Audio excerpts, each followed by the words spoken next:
Hi, I'm Ella, and I'm 30 years old. There's a big change coming up in my life right now, but before I tell you about that, I want to share the events that led to this change. This story centers around two main characters, my husband Danny and my mother-in-law Kim. Danny and I met through a dating app. At the time, I wasn't interested in a relationship at all. I had been on so many dates that I had given up hope of ever finding someone to settle down with. But that changed when I met Danny. From our first text exchange, I knew there was something different about him. He asked interesting, non-intrusive questions and kept the conversation flowing effortlessly. We would text until the early hours of the morning because we always had so much to talk about. When we finally met in person, I was worried the spark we had over text would vanish and the date would be awkward. But as soon as we started talking, it felt just like it did over text. Our first date was followed by many more, where we spent hours together without realizing how much time had passed. After dating for around 2 years, we decided to throw caution to the wind and get married. It might seem like a short time to some, but when you know, you know. We both felt it in our souls that we were meant for each other. Our relationship had been the most amazing thing that had ever happened to me. I wasn't going to let that go. We had a small, intimate wedding with only those closest to us. Everything was perfect until the reception. Danny's mother, Kim, approached us. Although I was cautious, she seemed surprisingly nice, which was odd given her history of treating me poorly. We soon found out why she was being so nice. She tried to spill her wine on my dress to ruin it. Thankfully, Danny had quick reflexes and pulled me away before any wine touched my dress. We didn't confront her but quickly moved away and socialized with the rest of our guests.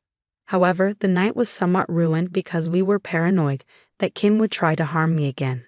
You might be wondering why Kim tried to do that.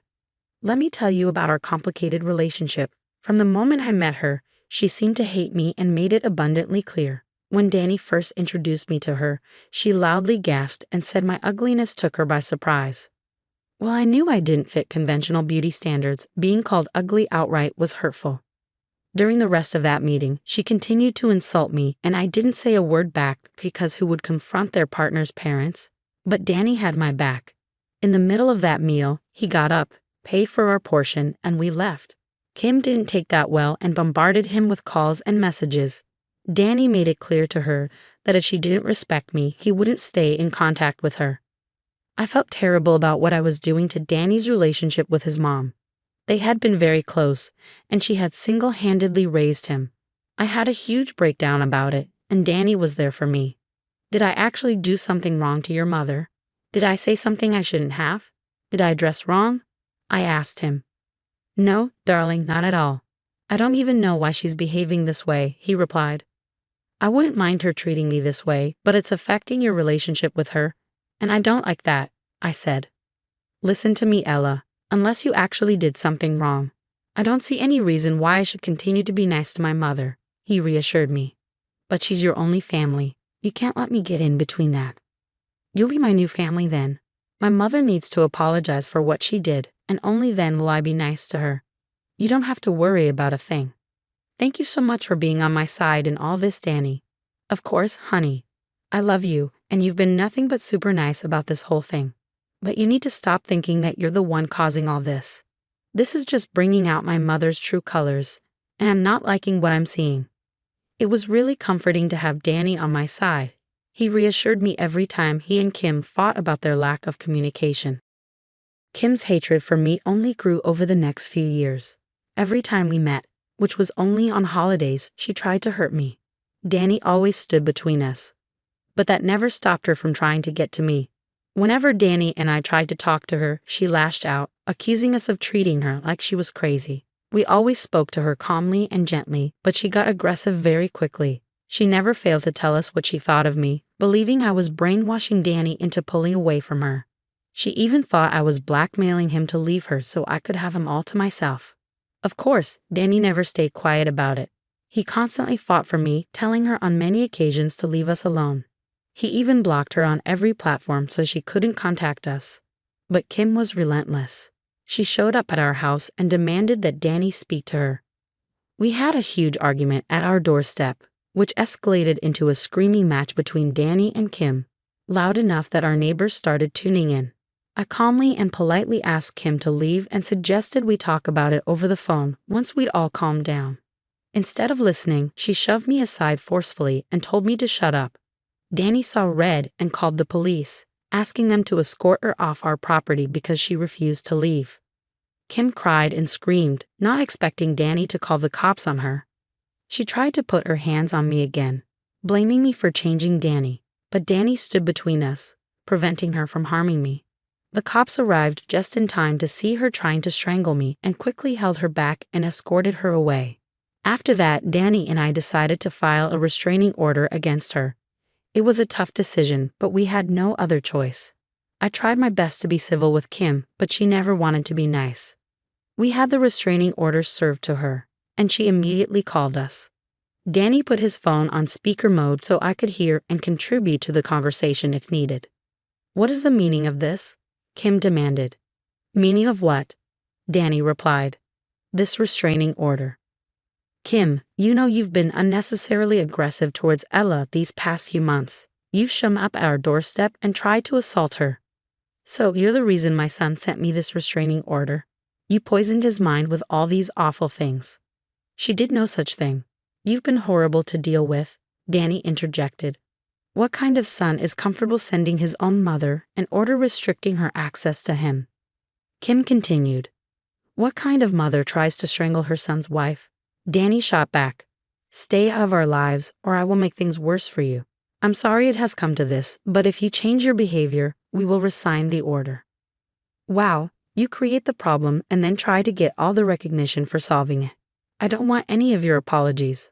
I will ruin you, just you wait and watch. "That's enough now. Goodbye," Danny said firmly. It was disappointing to hear Kim still be so rude. What would it take for her to learn to be nice? Every day, I couldn't help but wonder if I had done something to upset her. Danny and I had multiple conversations about it, going over every possibility, but she deemed me ugly within the first 5 seconds of meeting and proceeded to hate me ever since. Maybe she was upset that Danny had another woman in his life, which I could understand, given it had been just the two of them for a long time. But to actively try to hurt me and our relationship was neither okay nor normal. I suggested therapy to her on several occasions over the years, but she always said she was fine and that the only thing that would fix her was me getting out of her and Danny's life. Of course, there was no way I was leaving Danny's life, and even if I wanted to, he would never have let me leave for that reason. We tried our best to be civil with Kim, but it didn't work.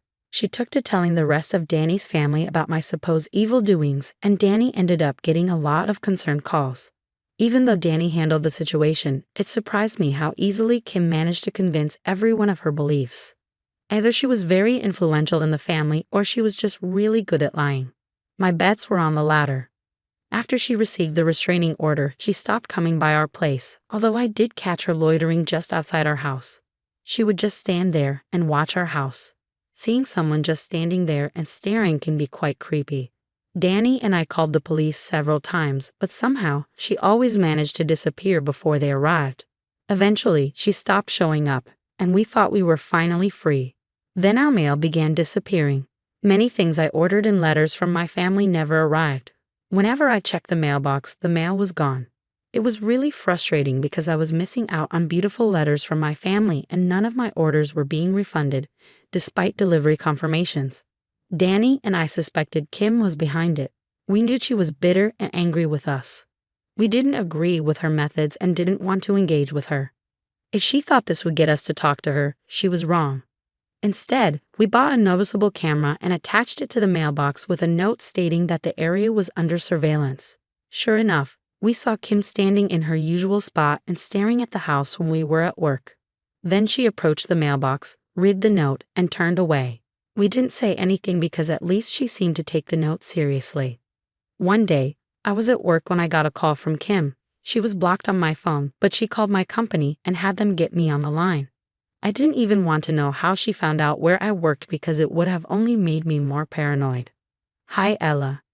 "Kim, why are you calling me?" "Oh, I just wanted to let you know about something I did." "Okay." These past few months, all I could think about was how much I hated you for ruining my relationship with my son. First of all, that's very unhealthy. Secondly, I didn't do any of that. You did that to yourself by hating me so much and trying to ruin your son's relationship because of that hatred. I'm not done, Ella. I really don't have time for this. Oh, you will definitely have time for this when I tell you what I did. Like I said, I was so consumed by my thoughts that one day it hit me. I didn't have to get near you to hurt you. Kim, what did you do? Nothing too big for me, really. I just happened to walk by your place when I saw your car parked by the sidewalk. I had my keys in my hand, and next thing I knew, I was scratching up your car real good like a mad person with them. Here, let me send you a couple of pictures. I was confused because from where I was sitting by the window, I could clearly see my car parked there. I knew that Danny wasn't home either, and we both had distinctly different cars. So if neither of our cars was there, whose car was it and why was it parked by our place? My questions were answered when I received the pictures Kim had emailed me. Considering she was blocked everywhere else, the car was indeed scratched up really well, but it wasn't mine. I took a closer look at the number plate and instantly recognized whose car it was. It belonged to Senator John. We had a senator who lived in our neighborhood, known for being able to get away with small things like bad parking. Although he was genuinely a nice guy, everyone liked him and no one complained.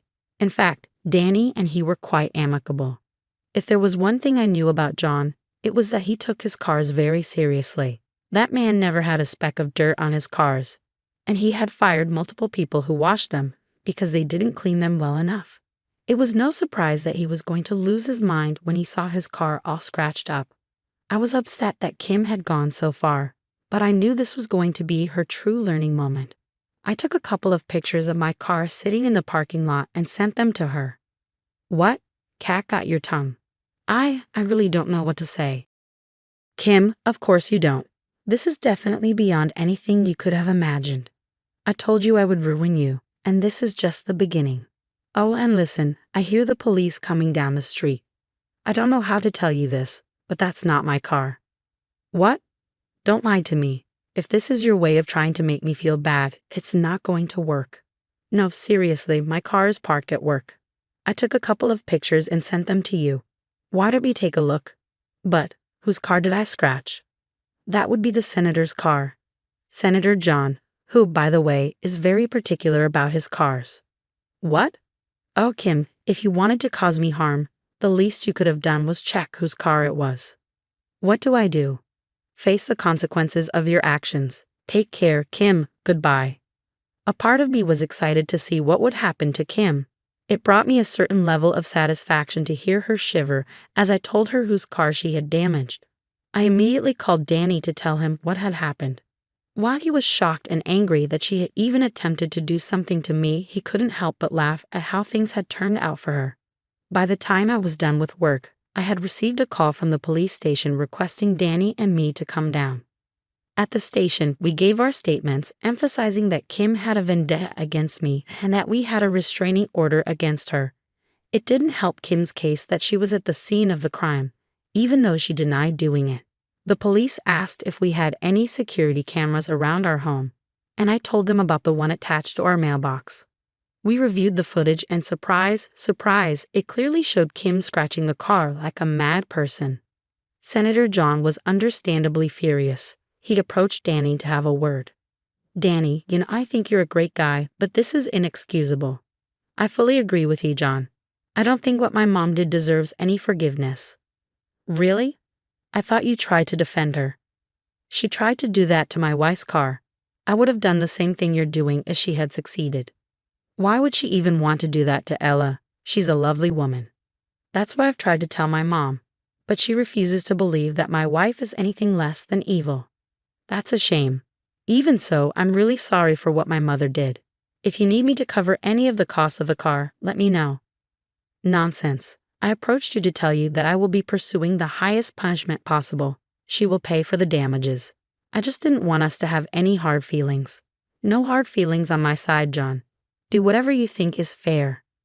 Senator John was not lying when he said he would pursue maximum punishment. Over the next few weeks, Kim was taken to court.